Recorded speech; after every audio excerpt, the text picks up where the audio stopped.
ছোট পর্দার জনপ্রিয় ধারাবাহিক জোয়ার ভাটাতে এখন টান টান উত্তেজনার পর্ব। পর্দার উজি অর্থাৎ অভিনেত্রী আরতিকা মাইতি খেয়াকে তার অত্যাচারী স্বামীর হাত থেকে বাঁচাতে মরিয়া লড়াই চালাচ্ছেন। উজির এই সাহসী চরিত্র এবং আরতিকার দুর্দান্ত অভিনয় দর্শকদের মন জয় করেছে।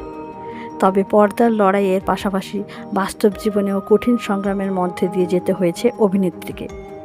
গত কয়েকদিন ধরে আরতিকার গলা প্রায় সম্পূর্ণ বসে গিয়েছিল, কথা বলতেও কষ্ট হচ্ছিল তার। চিকিৎসক তাকে অন্তত 3 দিন সম্পূর্ণ বিশ্রাম নেওয়ার পরামর্শ দিলেও দৈনিক ধারাবাহিকের ব্যস্ত শুটিং সূচির কারণে তা সম্ভব হয়নি।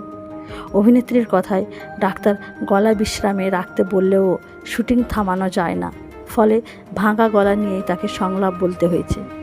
এমনকি অনেক দৃশ্যে চিৎকার করতে হয়েছে। এতে সমস্যাটা আরও বেড়ে যায়। তবে এখন আগের তুলনায় অনেকটাই সুস্থ আছেন আরতিকা। ধীরে ধীরে গলার অবস্থাও উন্নতি হয়েছে। এদিকে তার অসুস্থতার খবর জানার পর অসংখ্য অনুরাগী সোশ্যাল মিডিয়ায় খোঁজ খবর নিয়েছেন।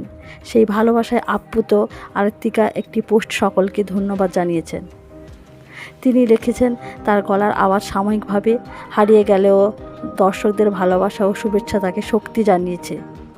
পাশাপাশি আশ্বাস দিয়েছেন বিশ্রাম নিচ্ছেন এবং খুব শীঘ্রই সম্পূর্ণ সুস্থ হয়ে আগের মতোই ফিরবেন দর্শকদের কাছে।